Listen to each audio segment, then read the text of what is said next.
This is an election. Of course, it's going to be very tight. Meryl Streep wanted you to know that in the little Kamala Harris, Oprah Winfrey interview that nobody saw because nobody cares and nobody watched last night.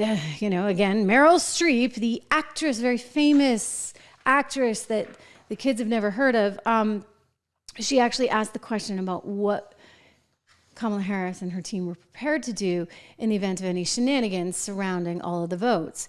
And she said, well, we got my lawyers working on it, blah, blah, blah, blah, blah. I think we're actually, you know, I remind you, make sure you subscribe, share, like. I think we're being set up for something that could be pretty scary and pretty significant. And it's why it's really important that states come forward and actually clean up these voting rolls.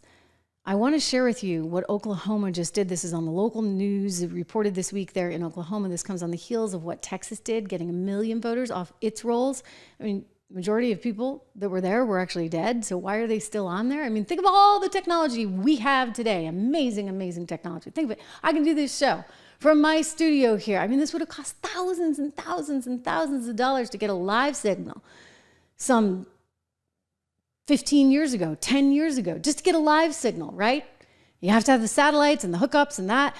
And here I am doing this from my studio straight, live to you. Well, anyway, think of all the technology and somehow we can't clean up these voting rolls. It's really rather amazing. Here's Oklahoma. Since January of 2020, one Governor Stitt's office says election officials have removed 453,000 names from the rolls. That breaks down to 97,000 deceased voters, 5,600 felons, 15,000 duplicate registrations, and 195,000 who were removed because they failed to verify their address. Over the last 3 years, officials have also removed 144,000 voters who moved out of state.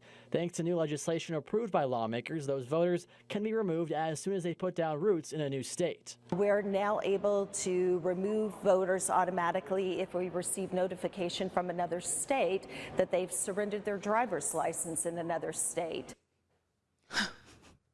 Well, gee, amazing what technology can enable you to do.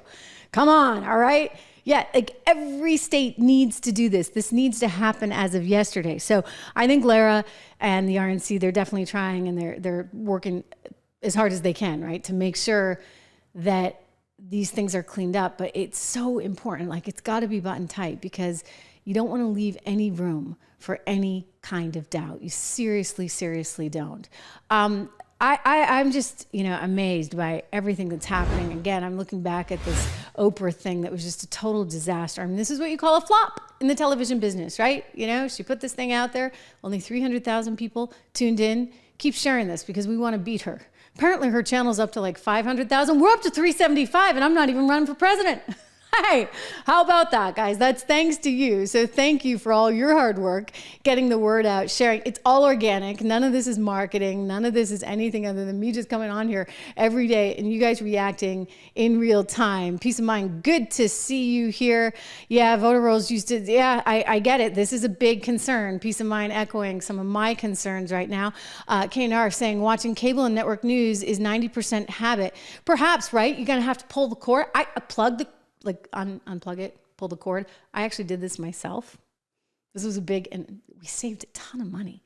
We had a few too many TVs in my house, I guess. But anyway, you can pull the cord too, right? Because you don't need the networks anymore. You don't even need cable. You can get everything here. This is the wave of the future. So I'm excited to be here. I love being here. I love that you guys are here with me and that we're able to talk in real time. Moon at Noon, good to see you as well. I take it you don't like Oprah very much. I get it. You know, think about what happened with Hawaii. Remember the whole Hawaii thing? You know, she's going to have a hard time living that one down. I just don't think that this was a very likable crowd. Ben Stiller, Julia Roberts, kind of an older crowd, I guess. Like, I'm never going to look at Meet the Parents the same between De Niro and Stiller, right? Like, I can't watch that. And it was such a good movie. That's the problem with these celebrities jumping into this space. It's so inappropriate. It's so weird. It's so wrong. And we don't want to hear from them. And guess what? Ultimately, they don't matter. They really, really don't. Michael, you pulled the cord. I like it. I like it. I like it. Look, I mean, they don't matter because I think people crave authenticity. They don't want the prompters. They don't, and you're willing to deal without all the bells and whistles, right? I don't have as many graphics. I love graphics. I mean, but we don't have a staff of 60. So it is what it is. But I don't think you miss them. One of the YouTubers that's pretty popular told me this when I first started. He said to me, you know what? People won't miss it, Trish, because I'm like, the music, the graphics, the this, that, and the other. He's like, what they actually just appreciate is authenticity. And I love that, because we're in a nation now where, everything gets drilled down to sound bites, this and that. You actually are here, you're listening for the whole time. And I think that it speaks volumes about where we're going. And yes, these changes are significant in media, but they're going to have political implications, because you can't tell me. I mean, how does this woman win when she can only get 1.4 million viewers overnight on that big deal shindig with Meryl Streep and Ben Stiller and Julia Roberts and the rest of them and Oprah Winfrey? If she can't get viewers, if only 300,000 are tuning in live, I mean, for goodness sakes, Trump goes to a rally and there's like 20,000 at a time, at a pop.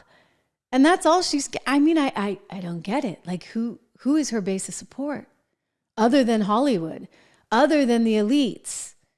By the way, that's a message that Donald Trump will probably keep driving home, that this is really, it's all packaged very, with a nice little bow and made to be so pretty. And it's made to kind of make you feel warm and fuzzy. Oh, it was so emotional.